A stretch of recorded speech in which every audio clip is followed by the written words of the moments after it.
안녕하세요. 박상호 변호사입니다. 반갑습니다. 오늘부터 노무사 1차 민법 객관식 수업 시작하도록 하겠습니다. 총 10회에 걸쳐서 하고요. 7시부터 10시고 시간은 50분 하고 15분 쉬고 50분 하고 15분 쉬고 50분 하려고 합니다. 그런데 항상 진도는 밀리는 게 인지상정이잖아요. 진도는 원래 밀리라고 있는 거 아닌가요? 그래서 진도가 좀 밀린다 싶으면 6시 반에 여러분들을 오라고 해서 60분, 15분, 60분, 15분, 60분, 15분 이렇게 할 수도 있습니다. 기본 강의에선 보통 그렇게 많이 했어요.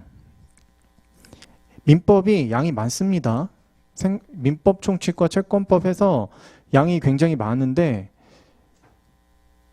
근데 우리 문제가 25문제밖에 안 나오잖아요. 그래서 전체를 다 너무 깊숙하게 커버하는 건 너무 좀 비효율적이다라는 생각이 들어서 제가 기준으로 삼은 건 최근 10년간 기출문제입니다. 최근 10년간 기출문제는 확실하게 알자. 그것만 알면 되니? 플러스 알파로 조금 더 아셔야 되긴 해요. 왜냐면 오늘 하다 보면 어디 할 거냐면요. 부재와 실종 파트 있거든요. 민법 총칙에서. 근데 거기 아마 2문제인가 밖에 없을 거예요. 근데 그걸로 커버가 안 되거든요, 사실. 그것만, 그 문제만 가지고는. 그래서 제가 간단하게, 이 정도는 외우고 가자라는 거를 말씀을 드릴 거고, 좀 표를 그려서 말씀을 드릴 거고, 그 정도로 조금씩은 더 커버하는 부분이 생길 거다. 최근 10년 기출문제보다는 그렇게 말씀드리겠습니다. 그리고 질문 온라인으로 하실 분은 여기로 주시면 되겠습니다. 시작하도록 하겠습니다. 또 생각나는 거 있으면 종종 말씀드릴게요. 제가 맨날 말씀드리는 거. 우리 교재가 280페이지 가까이 있잖아요. 271페이지까지 있네요. 그러니까 우리가 총 10회잖아요. 총 10회면 그냥 나누기 10하면 1회당 27페이지씩 하면 되는 거고 제가 하루 강의를 3번에 걸쳐서 하니까 한 강의당 9페이지 정도가 나가면 그냥 적당히 나간 거구나 정도로 생각하시면 되겠습니다. 그리고 제가 매번 말씀드리지만 진도는 제가 고민하는 거다. 여러분들은 고민하시는 게 아니다 라는 말씀 드리고요. 그냥 그 정도 나가면 괜찮게 나가고 있구나 정도로 그냥 생각하시라는 말씀을 드리는 겁니다. 자, 시작해 보도록 하겠습니다. 제 교재 그 목차를 보시면 굉장히 막 비어 있어요. 민법 총칙은 그나마 좀 구색이 맞춰서 들어가 있는데 채권법 같은 경우는요. 채권 강론 같은 거 막 엄청나게 빠져 있습니다. 계약 각칙 같은데요. 왜냐하면 최근 10년간 기출이 안 됐어서. 그래서 뭐 이게 채권법의 목차다라고 말씀드리기도 좀 뭐해요. 그러니까 이거는 그냥 보시는 거고 우리는 실제로 10년간 기출 문제를 최대한 확인하면서 진행해보자. 제가 좀 시간을 단축하기 위해서 기출문제를 풀 때 이렇게 표시를 좀 해옵니다. 포인트가 되는 부분에 밑줄을 쳐서 올 거고요. 해설도 마찬가지로 밑줄을 쳐서 올 거예요. 물론 여러분들이 이걸 보고 똑같이 밑줄을 치지 않으셔도 됩니다. 전혀 상관없어요. 여러분들이 궁금하다. 이 부분이 내가 놓치는 포인트구나. 이 부분이 좀 중요한 것 같구나라고 생각하시는 부분을 여러분이 직접 밑줄 치시면 되겠습니다. 제가 기본 강의에서는 일일이 다 밑줄 쳐드리잖아요. 색깔까지 구분해 가면서. 근데 객관식 수업에서는 밑줄 안 쳐드립니다. 그러니까 밑줄 쳐라. 꼭 여기 꼭 쳐라. 뭐 이렇게 말씀 안 드리거든요. 그러니까 여러분들이 복습하시면서 확인 한번 해보시고 뭐 그렇게 진행하시면 되겠습니다. 정말 시작하겠습니다. 1번. 민법의 법원에 관련한 설명으로 옳지 않은 것은 자, 법원이 뭐죠? 법원?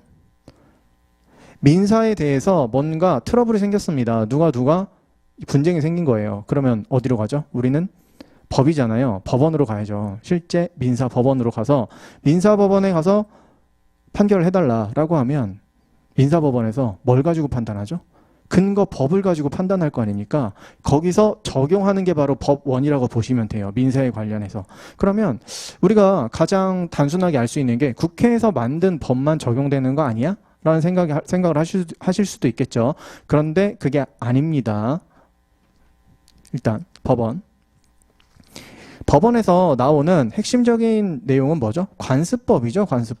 관습법 요건 한번 생각해 볼까요? 첫 번째 관행, 두 번째 법적 확신, 세 번째 전체 법질서에 반하지 않을 것.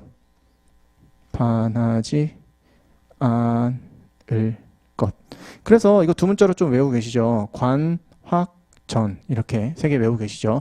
이것에 관련된 대표적인 판례가 뭐였습니까? 종중에 관련된 판례 있었죠. 성인 여성은 종원의 자격이 없다라고 내렸던 그런 관습법에 의해서 종중이 성인 여성들한테는 뭔가 보상금 같은 거 지급을 안 해줬잖아요. 그래서 성인 여성분 5분인가가 소송을 제기했었고 거기에서 우리 법원이 판단을 내렸었죠. 관행? 성년 여성은 종원이 될 수 없다라는 관행 있었어? 있었어. 법적 확신 있었어?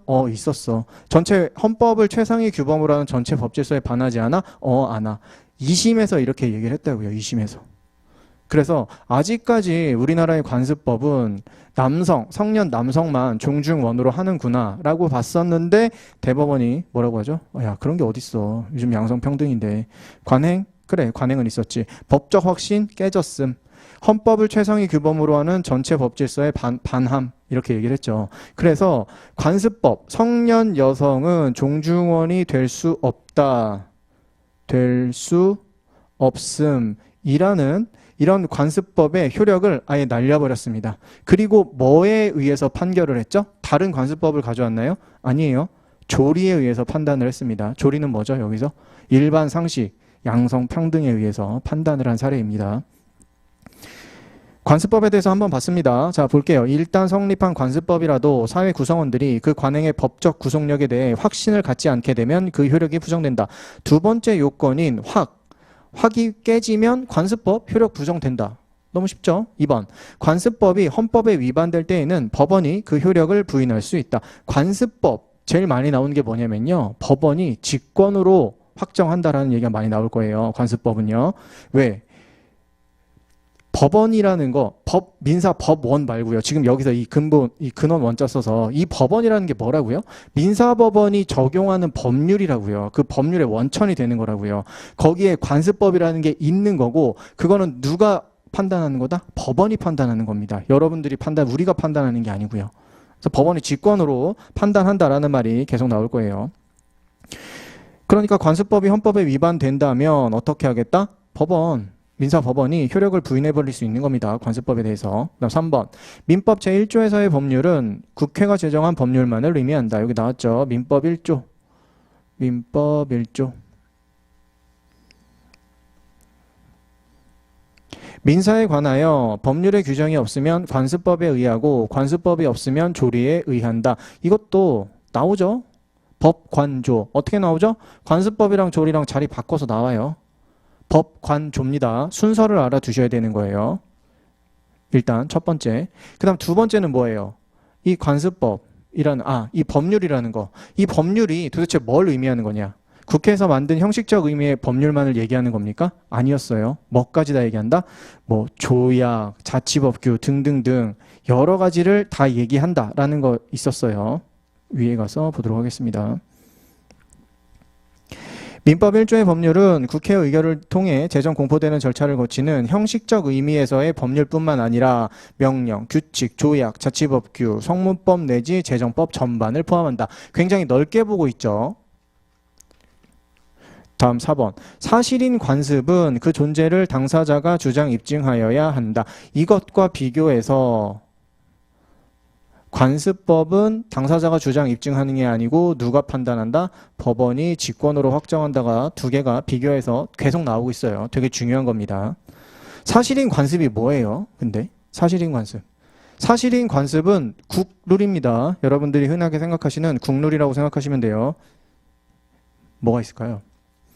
이 동네에서는 여기 대학동에서는 특정 A라는 기계를 하루 정도 빌리면 하루 대여 그러면 5만 원 지급이 국룰이야.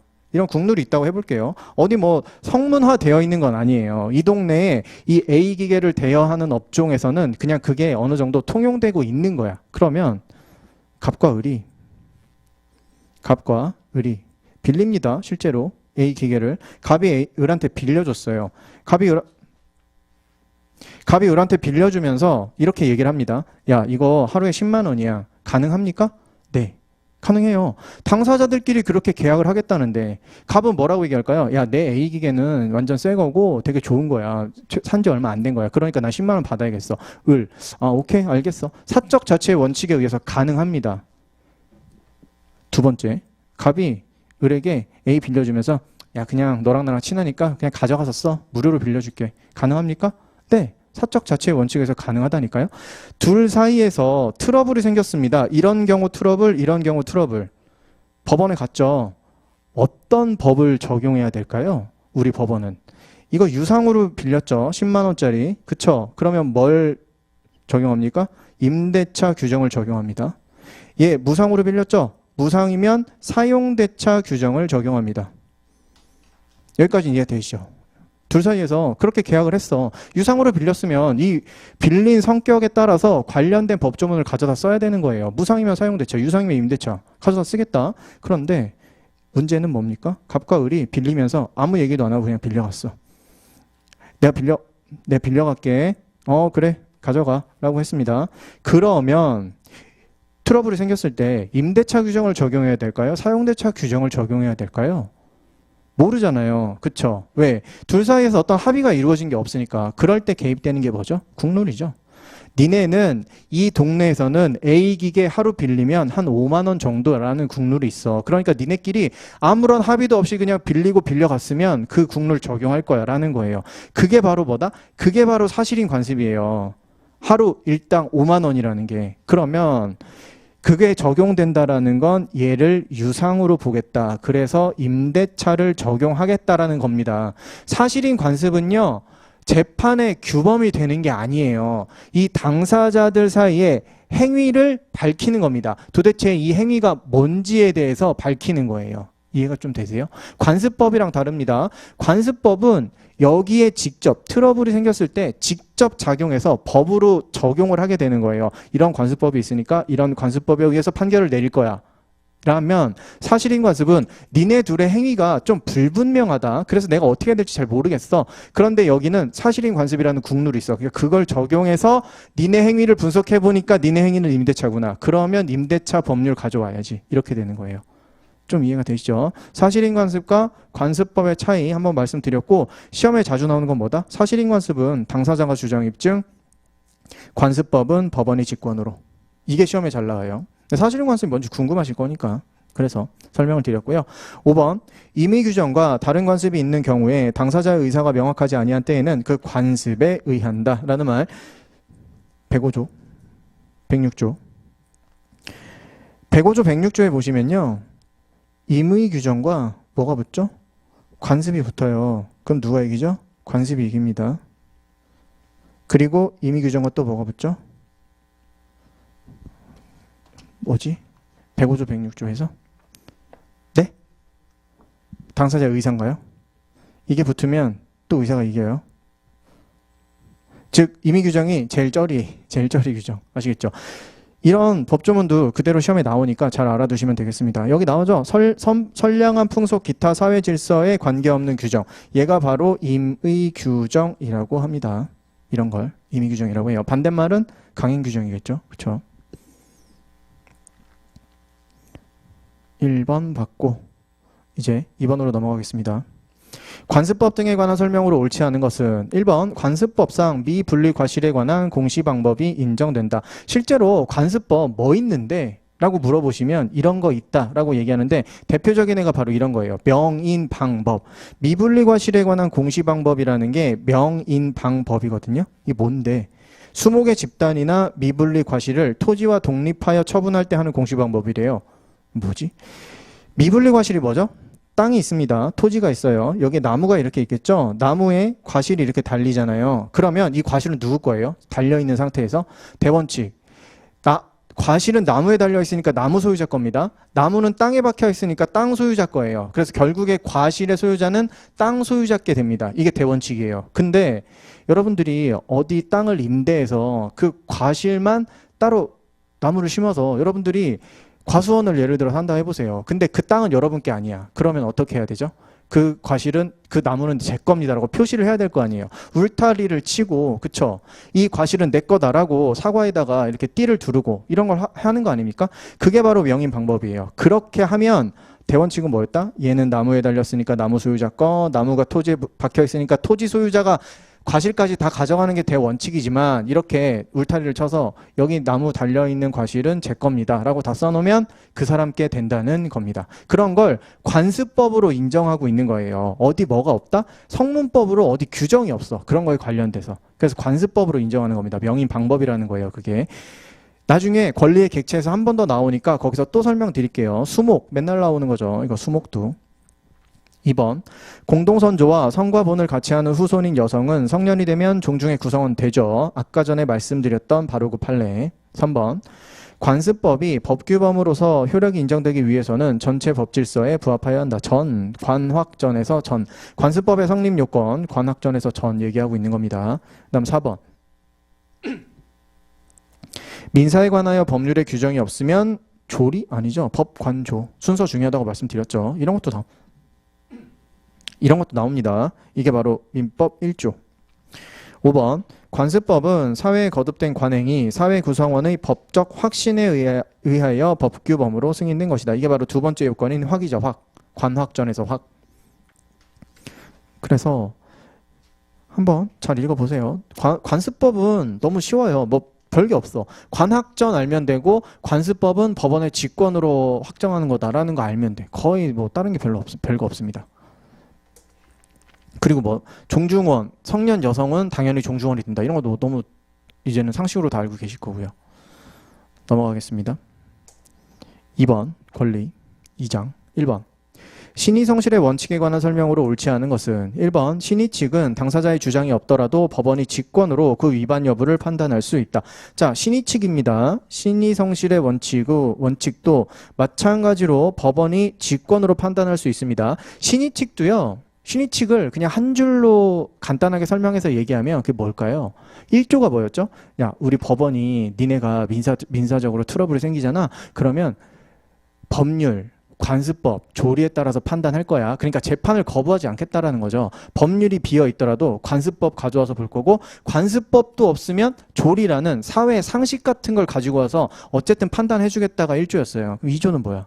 신의성실의 원칙이죠. 신의성실의 원칙은 가장 단순하게 뭐라 그랬죠? 야, 니네 좀 상식적으로 행동하자. 이런 거예요. 신의에 따라 신의에 좇아서 성실하게 행동을 하라는 어떻게 보면 너무나 좀 추상적인 의무를 부여하고 있는 겁니다. 너무 추상적이죠? 그럼 법원이 막 야, 너 신의칙 위반, 신의칙 위반 막 이렇게 남용하면 안 될 거 아닙니까? 왜? 민사는 원래 대원칙 또 하나 뭐가 있습니까? 사적 자체의 원칙이잖아요. 그들 사이에서는. 근데 자기들끼리 합의를 해서 한 행위를 법원에 개입해서 야, 신의칙 위반 무효. 신의칙 위반이야. 이거 다 없던 걸로 해. 이렇게 자주 하면 안 되잖아요. 그래서 신의칙은요. 법이 너무나 추상적이기 때문에 우리 법원이요. 좀 어느 정도 줄이고 있어요. 어떻게 줄이고 있죠? 카테고리화 시켰죠. 권리 남용, 그리고 사정 변경, 실효의 원칙, 모순 금지 뭐 이런 걸로 해서 몇 가지 카테고리를 만들어서 야, 네가 하는 행위는 너무 모순이다. 그러면 안 돼. 야, 사정 변경, 이렇게 큰 사정이 변경됐는데 예전 거 그냥 유지하면 안 될 것 같은데? 야, 너 너무 심하게 행동한다. 권리 남용. 이렇게. 너 이거 권리 생긴 지 너무 오래됐는데 지금 이제 와서 한다고? 실효. 이 정도로 보고 있는 거예요. 4개. 그렇게 4개를 구체화시켜서 보고 있는 게 신의칙입니다. 그리고 그거는 누가 주장한다? 법원이 알아서 직권으로 판단하는 거예요. 신의칙도. 2번. 그래서 사정변경, 신의칙의 파생원칙이라고 합니다. 이런 것들을. 사정변경의 원칙에 기한 계약의 해제가 인정된대요. 그 사정에는 계약의 기초가 된 객관적 사정만이 포함된다. 사정변경 원칙 있죠. 사정변경 원칙이 뭡니까? 사정 변경 원칙에 기한 계약의 해제. 이건 사실 말이 쉽죠. 계약을 체결을 했는데 둘 사이에서 뭔가 사정 변경이 생겼어. 그래서 어쩔 수 없이 계약을 해제해야겠다라는 거예요. 너무 당연한 거 아닙니까? 아닙니다. 제가 말씀드린 적 있는데 대원칙은요. 계약은 지켜져야 된다라는 게 대원칙이에요. 그래서 이거를 그렇게 쉽게 해제할 수 있는 게 아닙니다. 여러분들 그런 생각 많이 하시죠. 계약금 주고 계약금 포기하면 그냥 해제되는 거 아니야? 되게 쉽게 생각하시잖아요. 그렇게. 근데 그게 계약이라는 계약 준수의 원칙에 되게 큰 예외입니다. 예외. 엄청나게 큰 예외예요. 계약은 원래 지켜져야 된다가 대원칙입니다. 그래서 사정 변경 가지고 계약 해제는 웬만하면 잘 안 돼요. 그런데 정말 너무나 누구나 다 봤을 때 야, 이거는 좀 해제해야겠는데? 이렇게 생각이 되는 거라면 인정하겠다라는 겁니다. 그래서 그 사정이라는 거를 좀 꼼꼼하게 살펴보는 거예요. 그 사정이라는 걸 이렇게 얘기하고 있습니다. 계약 성립 당시여야 되고요. 당사자가 예견할 수 없었어야 되고요. 현저하게 사정이 변경됐어야 되고 그리고 책임 없는 사유로 변경이 되었어야 합니다. 이런 요건들을 갖춰야 되는 거예요. 여기서 시험에 제일 많이 나오는 건 뭐니 해도 입니다. 객관적인 사정이고요. 주관적 개인적인 사정을 의미하는 건 아닙니다. 야, 너랑 나랑 계약 체결했어. 내가 말이야 그 토지 꼭 살게. 계약금 줬어요. 근데 토지 가격이 뚝뚝뚝 떨어져. 야, 내가 그거 샀다가는 경제적으로 너무 손해를 많이 입을 것 같다. 사정 변경 해제. 이런 거 되겠어요? 안 되는 게 원칙이라고요. 안 되는 게. 이건 뭡니까? 주관적 개인적인 사정인 거잖아요. 객관적인 사정이 아니고. 아시겠죠? 그래서 시험에 제일 많이 나오는 건 이겁니다. 사정 변경에서의 사정은 객관적인 사정을 의미하는 것입니다. 주관적인 거 아니에요. 다음 3번.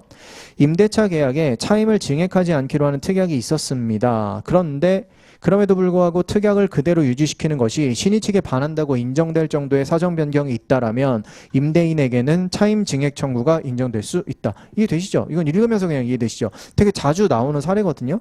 알아두세요. 차임 불증액 특약이라고 합니다. 이거 실제 사건이 뭐였습니까? 1원이었죠. 임대차 계약하면서 차임이 1원이었어요. 1원. 둘 사이에서. 왜 1원 했을까요? 임대인이. 좀 이해가 안 되시죠? 원래 경찰서인가?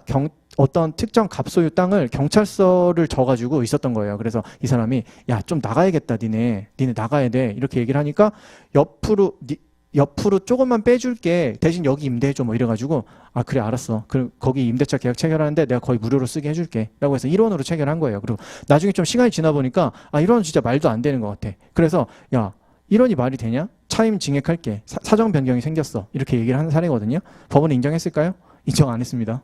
인정 안 했어요. 이런 그거 니네끼리 그냥 한 거 아니야? 너는 어차피 걔한테 그냥 거의 공짜로 쓰도록 그 당시에 합의를 했네. 이렇게 봐서 안 해줬습니다. 그런 사례였어요. 근데 거기서 얘기한 대원칙은 이거였어요.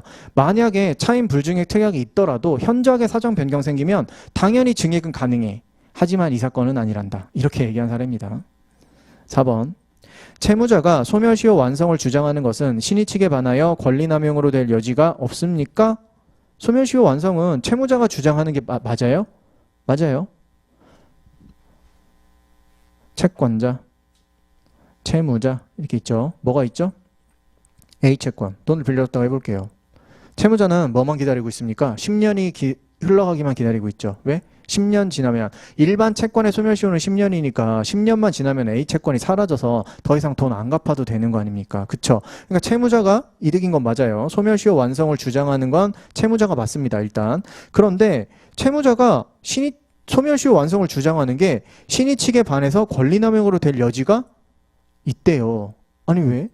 나한테 유리한 걸 내가 주장하겠다는데? 그거에 대한 내용을 우리 법원이 이렇게 4가지 정도로 이야기하고 있습니다. 이렇게 4가지 정도로 얘기하고 있어요. 채무자가 시효 완성 전에 채권자의 권리 행사나 시효 중단을 불가능 또는 현저히 곤란하게 했습니다. 채권자가 소멸시효, 자기 A채권이 소멸시효가 막 흘러가고 있으니까 어떻게 해야 됩니까? 중단시켜야죠. 중단 뭐 해야 되죠? 청압승해야 됩니다. 청구, 압류, 가압류, 가처분, 그 다음에 채무자가 아니면 승인해 주든지 이런 걸 해야 돼요. 그래서 청구를 하려고 했어요. 재판상 청구 같은 걸 하려고 했더니 막 꼬시는 거야. 아, 야, 하지 마. 내가 갚을게. 막 이런 식으로 하면서 못하게 하는 거예요. 그 다음에 10년이 지난 다음에 10년이 지났으니까 소멸시효 완성. 이렇게 얘기한다는 거죠. 현저히 시효 중단을 불가능하게 하거나 현저히 곤란하게 했다라면 그리고 나서 나중에 소멸시효 주장하면 안 되는 거죠. 왜? 넌 너무 상식적으로 행동한 게 아니다. 신의 측에 반해서. 그 다음 2번. 객관적으로 채권자가 권리를 행사할 수 없는 장애 사유가 있었대요. 뭡니까? 실제 사례. 채권자가 국민이었고요. 채무자가 국가, 대한민국입니다. 고문하고 막 손해를 입혔죠. 국민을. 그래서 국민은 국가에 대해서 뭐가 생깁니까? 손해배상 채권이 생겼어요. 근데 이거를 행사를 할 수가 없어. 왜? 행사하는 거 자유 아닙니까? 아, 행사할 수 있지. 그러면 행사해서 원고가 되면 되잖아요. 그쵸? 근데 원고가 사라져. 그러니까 실제로 할 수가 없어. 현실적으로. 왜? 언제까지 못합니까? 보통 그 정권이 끝날 때까지는 못한다고 봐요. 그 정권이 유지되고 있는 한도에서는. 그래서 그랬다면 그걸 뭘로 보겠다? 객관적으로 채권자가 권리를 행사할 수 없는 장애 사유가 있었다고 보는 겁니다. 그리고 나서 정권이 막 15년 동안 됐어. 그리고 나서 나중에 야, 내가 손해배상 채권 청구하니까 국가가 이렇게 얘기하는 거죠. 야, 10년 지났는데 벌써? 이렇게 얘기하는 거죠. 그랬을 때 야, 국가가 돼가지고 그거 소멸시효 완성됐다고 주장하는 건 너무 상식적이지 못하다. 신의칙에 반한다. 라고 하는 겁니다. 3번. 시효 완성 후에 채무자가 시효를 원용하지 않을 것 같은 태도를 보여 권리자로 하여금 그와 같이 신뢰하게 하는 경우도 있습니다. 이건 뭐냐면요. 이것도 마찬가지예요. 채권자가 국민입니다. 국민인데 이미 사망. 학살당했어요.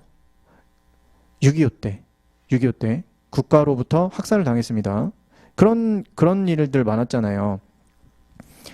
북한군이 쳐들어와서 우리나라 남한이 많이 밑에까지 밀렸었잖아요. 그때 국민들 그냥 살고 있던 국민들이 많이 공산당에 협력했다는 이유로 나중에 수복하고 나서 처형이 많이 들어갔는데 거기에서 억울하게 돌아가신 분들 꽤 많았던 걸로 알고 있습니다. 무슨 사건이었는데 그래가지고 이미 사망한 국민의 유족들이 손해배상 채권을 가지게 되는 거죠.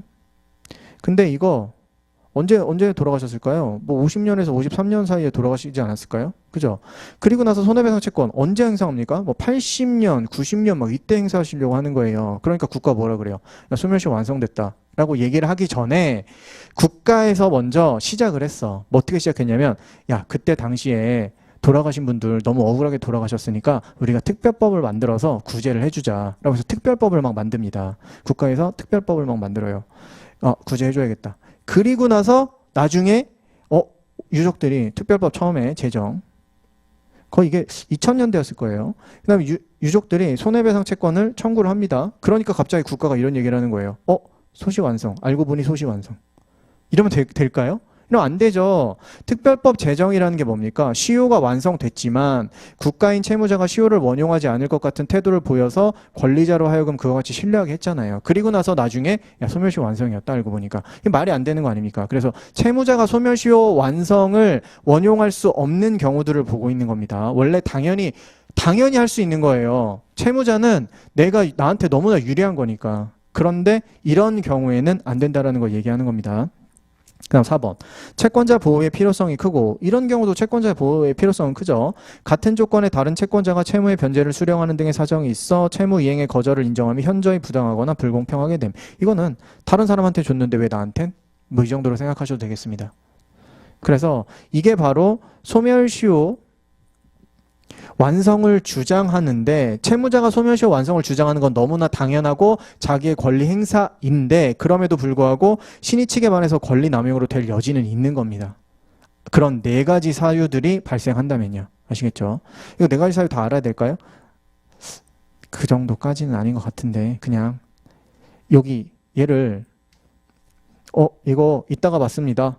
아시겠죠? 하고 넘어가면 의미가 없을 것 같아서 그거에 관련된 구체적인 예들을 좀 들면서 말씀을 드린 겁니다. 우리 판례가 얘기하고 있는 거니까요. 다음 5번. 강행 규정을 위반한 자가 그 위반을 이유로 하여 법률 행위의 무효를 주장하는 것은 신의칙 위반으로 될 수 있다. 이거 너무 중요한 거죠. 강행 규정 위반했어요. 근데 위반한 다음에 야, 미안하다. 무효. 이렇게 얘기하는 거예요. 이거 뭐죠? 맨날 나오는 거? 수익보장약정. 증권회사가 수익보장약정 하면서 고객을 유치를 했어. 그 다음에 어떻게 하죠?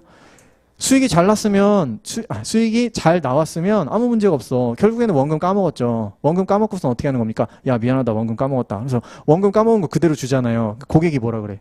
계약서 들이밀죠. 수익 보장 약정하지 않았습니까? 네가. 그러니까 주세요. 빨리. 뭐라고 하죠? 미안하다. 그거 사실은 현행법 위반이었다. 이렇게 얘기하는 거예요.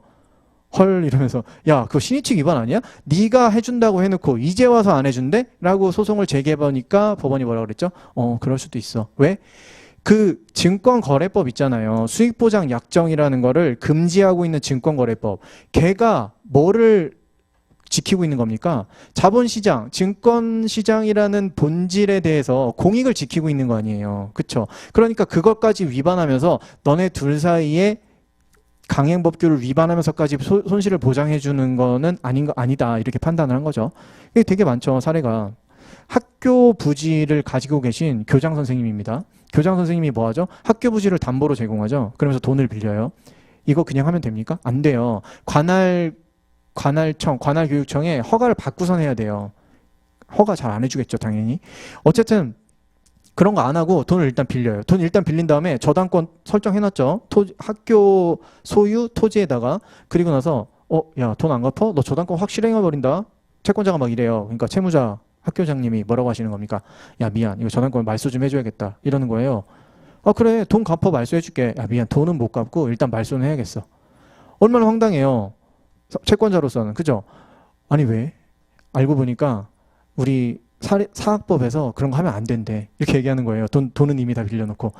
법원에 가야죠. 법원에 가서 제가 지금 한 입으로 두 말하고 있습니다 라고 주장을 합니다. 채권자는. 또 돈 빌려가고 저당권 말소해달라고? 돈도 안 갚고? 법원이 어떻게 하죠? 맞아, 해도 돼. 왜?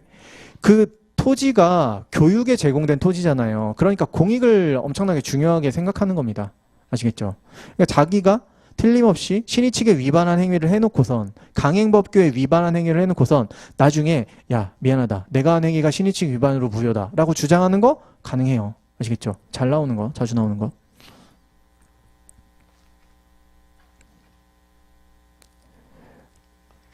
신의칙 무효를 주장하는 것은 가능하다입니다. 가능하다. 그러니까 신의칙 위반이 아닌 거예요. 그래서 얘가 틀렸죠. 정답 2개였습니다. 4번, 5번. 한번 확인해 보시면 되겠습니다.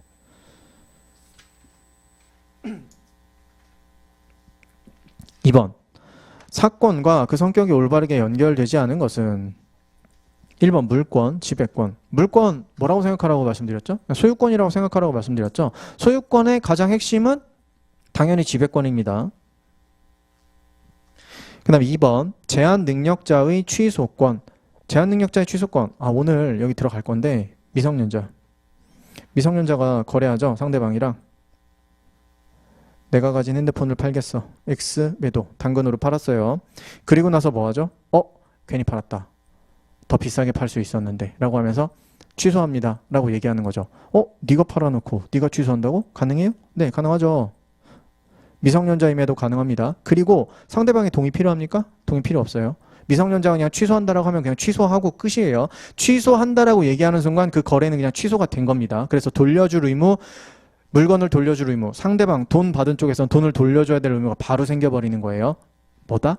일방의 의사표시만으로 법률 효과가 바로 발생하는 형성권이라는 겁니다.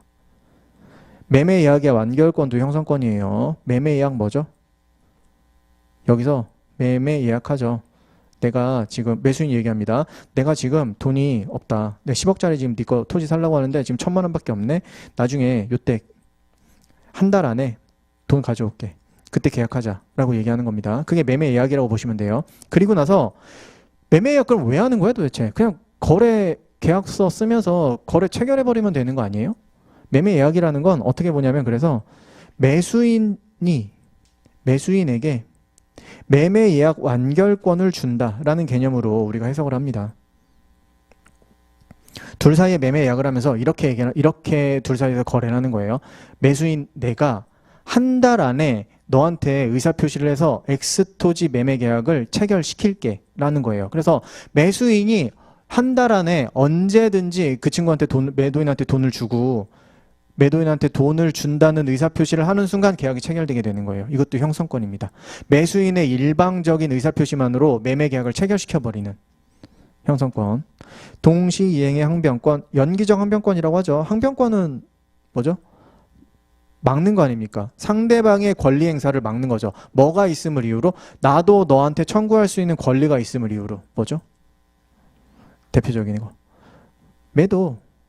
X 아파트, 건물, 매도. 매도인, 매수인. 부동산 거래 계약할 때 어떻게 합니까? 10억을 들고 다니다가 동네 부동산 쓱 들어가서 제가 지금 10억이 있습니다. 뭐 하나 살려고요.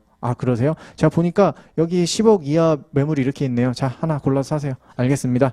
하나 딱 고르고 오케이 10억 드리고 도장 꽝 찍고 이렇게 합니까? 이렇게 안 하잖아요. 어떻게 해요? 계약금, 중도금, 잔금으로 계약하잖아요. 그쵸? X 매도하면 계약금과 중도금까지 지급을 하고요. 그 다음 마지막에 잔금을 지급하면서 매도인은 매수인한테 뭘 해주죠? 소유권 이전 등기를 해주는 거 아닙니까? 마지막에 하는 소이등, 소유권 이전 등기 의무, 그리고 매수인이 매도인한테 해주는 잔금 지급 의무, 이거 두 개를 뭐라고 하죠? 동시이행 관계라고 하잖아요. 그쵸? 어느 한쪽에 선 이행이 필요한 게 아니고 동시에 이행하는 관계라는 겁니다. 동시이행 관계라는 거는요, 매도인이 얘기를 합니다. 매수인한테 야 잔금 줘 라고 얘기하면 매수인은 뭐라고 할 수 있죠? 응, 소유권 이전 등기에 관련된 서류 주면 잔금 줄게, 이렇게 얘기할 수 있고 반대도 가능하다라는 겁니다. 실제로 어떻게 하라는 거야? 둘이 동시에 진짜 이렇게 뭐 돈이랑 우리 범죄 영화에서 나오는 것처럼 돈이랑 물건이랑 막 이렇게 바꾸는 거야? 실제로는요, 그냥 부동산 거기 가가지고 부동산 거래하는 데 가서 서류 매도인이 다 가져왔는지 확인해요. 그거 가지고선 이제 매수인이 가서 등기해야 되니까 확인해보고, 아, 확인됐네요. 그럼 제가 이거 가지고 등기소 갈 테니까 지금 돈 쏴드릴게 하고 돈 쏘는 겁니다. 그렇게 진행되는 거예요. 그렇게. 뭔가 서류 좀 이상한데요? 아직 돈 못 쏘겠는데? 확실하게 좀 준비 좀 해주세요 라고 얘기를 하는 거죠. 왜 연기적 항변권입니까? 한 번 연기할 수 있다라는 것의 의미인 거죠. 영구적 항변권, 이것과 반대돼서 영구적 항변권이라는 것도 있어요. 영구적 항변권인데 끊임없이 쓸 수 있어. 야, 돈 갚어. 그러면 영구적 항변권을 딱 들이밀 수가 있어요. 그게 뭐죠? 한정승인이라는 거. 한정승인이 뭐죠? 상속에 관련된 건데, 갑이 돌아가셨습니다. 그래서 을이 상속을 받아요. 우리가 앞으로 얘기하는 사망이라는 게 나오면 민법에서는 사망은 그냥 상속이라고 생각하시면 돼요. 사망은 무조건 상속입니다. 상속이 됩니다. 을에게. 근데 을이 자기 부모님, 갑이 재산이 얼마나 있는지 잘 몰라요. 채권 채무 관계를 잘 모르겠어. 그럴 때 하는 게 한정승인이라고 생각하시면 돼요. 한정승인. 그래, 한정승인 하면 갑이 만약에 플러스가 100이야. 마이너스가 50이 있었어. 그럼 플러스 50만 갖게 되는 거라고 생각하시면 됩니다. 만약에 플러스 100이야. 근데 마이너스 150이야. 이러면 0으로 귀속돼요. 이게 바로 한정승인입니다. 난 딱 0까지는 받을게. 플러스라면. 근데 마이너스면 내가 책임 안 질 거야. 라는 게 한정승인이에요. 너무나 당연히 이거야. 우리 부모님은. 라는 게 판단이 되면 뭐하죠? 그냥 상속 포기하면 됩니다. 상속 포기. 한정승인이라는 건 확실히 모를 때 하는 거. 그래서 볼게요. 이게 한정승인이 무슨 의미냐면 지금 예를 보는 겁니다. 마이너스 50. 갑은 을에게 50만큼 채무가 있습니다. 갑 입장에서 채무예요. 다이하셔서 병에게 상속이 됩니다. 이 50 채무가. 그러면 을은 병에게 당연히 50 청구할 수 있는 거예요. 상속이라는 건 포괄적 승계이기 때문에 그냥 다이하시는 순간 바로 넘어가 버리는 겁니다. 오케이, 잘 됐다. 어차피 갑은 돈도 잘 됐다는 좀 그런가? 어차피 갑은 돈 갚을 생각이 없었던 것 같은데 병한테라도 받아야겠다라고 해서 청구가 바로 들어가죠. 병이 뭐하죠? 상속 포기 이렇게 얘기하는 겁니다. 상속 포기, 한정 승인 이런 식으로 하는 거예요. 이게 병한테는 이게 A 채무라고 해보면 A 채무가 아예 병에게는 없는 겁니까? 아니에요. 있는 거예요. 있는데 안 갚아도 되는 거야. 뭘로 인해서? 상속 포기 한정 승인이라는 걸로 방어할 수 있는 겁니다. 그러니까 언제든지 갚아도 되긴 해. 둘 사이에서, 을과 병 사이에서 A 채무가 아예 없어지는 건 아니라고요. 없어지는 건 아니에요. 있어. 근데 나는 한정 승인 상속 포기로 방어할 수 있는 것 뿐이에요. 언제? 평생. 그래서 그런 걸 영구적 항변권이라고 합니다. 한번 들어보시고 넘어가면 되고. 다음 5번 임차인의 부속물 매수 청구권. 여기 청구권으로 돼 있는데 여기 이름이 청구권이잖아요. 근데 이것도 형성권이에요. 임차인이 부속물 매수 청구권이라고 하는 순간 임차인과 임대인 사이에 계약이 그냥 체결돼 버려요. 뭐죠? 부속물. 임차인이 임차를 했죠. 임대차를 해서 건물에다가 이것저것 많이 부속을 시키는 거죠. 자동문도 만들고 샤시도 바꾸고 막 이런 식으로 하는 겁니다. 그리고 나서 나중에 나가면서 얘기하는 거죠. 제가 여기 건물 쓰면서 되게 많이 업그레이드 해놨거든요. 그거 좀 관련된 비용을 좀 주셔야 될 것 같은데 그럼 뭐라고 합니까? 누가 다 떼가 그냥 이렇게 얘기하는 거예요. 임대인은 좀 돈 주기 싫으니까 그냥 다 떼가면 돼. 다 떼가. 그러니까 임차인이 한마디 하는 거죠. 부속물 매수 청구권 행사하겠습니다. 라고 하는 순간 샤시 자동문 관련돼서 임대인과 임차인 사이의 계약 그냥 체결 바로 돼버리는 거예요. 일방의 의사표시만으로. 근데 의미가 많이 없습니다. 왜 의미가 없어요? 임대차 계약할 때 반드시 들어가는 조항, 그러니까 필수는 아닌데 그냥 웬만하면 다 들어가는 조항이 원상복구 조항이거든요. 임차인은 나갈 때 원상복구하고 나간다 이런 게 들어있어요. 그거를 이 부속물 매수 청구권을 포기하는 걸로 봐요. 그래서 부속물 매수 청구권은 임의 규정이기도 하고 그래서 그 원상복구 특약으로 다 날립니다. 어쨌든 있는 거니까 형상권이라는 것만 알아두시면 되겠습니다. 3번 신의칙에 관한 설명으로 옳은 것은 인지청구권 나왔네요. 인지청구권 포기됩니까? 안 돼요. 실효법리 적용됩니까? 안 돼요. 인지청구권이 뭔데요? 아빠를 아빠라고 부를 수 있는 권리죠. 그렇죠? 엄마를 엄마라고 부를 수 있는 권리는 없습니다. 엄마는요. 엄마의 몸에서 아기가 나오기 때문에 무슨 엄마를 찾고 뭐 이런 건 없어요. 근데 아빠는 그게 아니기 때문에 진정한 아빠를 찾는 권리가 바로 인지청구권이라고 보시면 돼요. 왜 행사합니까? 상속 때문에 하는 거죠. 상속 때문에. 실제 사례 있었죠. 을이라는 실제 정부인이 있었고 혼외자가 이렇게 있었습니다. 혼외자. 혼외자. 한 30년 정도 됐어요. 살았어. 낳은 지. 을이 이쪽을 만납니다. 정을 만났어요. 정을 만나서 야, 너 갑한테 인지청구권 행사하지 마 라고 얘기하는 거예요. 왜 이유가 뭐겠어요? 갑이 조금 있으면 사망할 것 같아. 재벌이었거든요. 그러니까 상속을 어떻게 하기 위해서 이쪽으로만 주려고 을이 작업을 하는 거죠. 너 인지청구권 행사하지 마. 대신 돈 줄게 하면서 몇 억을 막 주는 거예요. 오케이, 알았어. 안 할게. 행사 안 할게. 이렇게 얘기를 했어요. 그리고 나서 실제로 갑이 사망을 합니다. 그러니까 정이 어떻게 한다? 야, 인지청구권 행사하는 거예요. 갑 사실 우리 아버지였습니다. 저도 상속 받아야겠는데요? 라고 얘기합니다. 이쪽에서 방어해야죠. 을 쪽에서 뭐라고 방어합니까? 너 이때 나랑 합의해서 포기했잖아. 그죠? 그리고 하나 더 주장합니다. 너 지금 30년이 됐다. 야, 네가 나온 지. 행사하려면 진작 했어야지. 그 권리는 이미 실효의 원칙에 의해서 실효됐어 라고 얘기하는 거예요. 을 주장. 법원이 뭐라고 하죠? 인지청구권은 천륜이야, 천륜. 이런 거 그렇게 쉽게 포기가 되는 권리가 아니야. 포기 안 돼. 30년? 야, 포기가 안 되는 건 실효도 적용 안 돼. 결국엔 받았습니다. 상속받았어요. 인지청구권 포기도 안 되고 실효의 법리도 적용될 수 없습니다. 여기에서 하나 업그레이드된 설문 선택지? 하나 이 정도까지 알아두시면 좋겠습니다. 포기가 허용되지 않는 권리는 실효의 법리도 적용되지 않는다. 그렇게 나올 수도 있어요. 그렇게 실제로 나온 다른 시험이 있으니까 그것도 알아두세요. 아시겠죠? 포기가 허용되지 않는 권리는 실효의 법리도 적용될 수 없다 하면 맞는 선택지입니다. 아시겠죠? 2번 임대차 계약 당사자가 차임을 증액하지 않기로 약정한 경우 사정 변경 원칙에 따라 차임을 증액할 수 없습니까? 증액할 수 있었죠. 대원칙이었습니다. 차임 불증액 약정 있더라도 차임 증액 가능. 사정 변경 원칙에 따라서. 3번 신의성실 원칙에 반한다는 것을 당사자가 주장하지 않더라도 법원은 직권. 자주 나온다고 말씀드렸고. 4번 취득 시효 완성 후 그 사실을 모르고 권리를 주장하지 않기로 하였다가 후에 시효 주장을 하는 것은 특별한 사정이 없는 한 신의칙상 허용이 되지 않습니다. 이거 뭐예요? 모순, 행위 금지, 금반원 원칙에 반한다 라고 이야기합니다. 모순이잖아요. 주장하지 않기로 했다가 나중에 주장한다는 거. 아시겠죠? 이거 모순입니다. 모순. 금반원 원칙에 반함.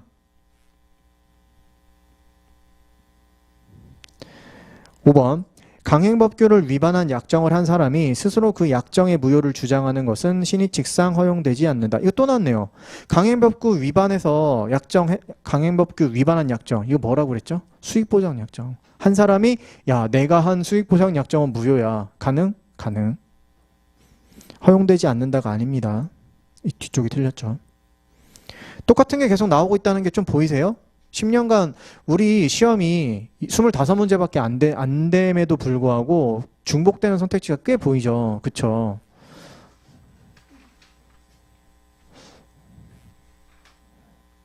쉬었다 가겠습니다. 네.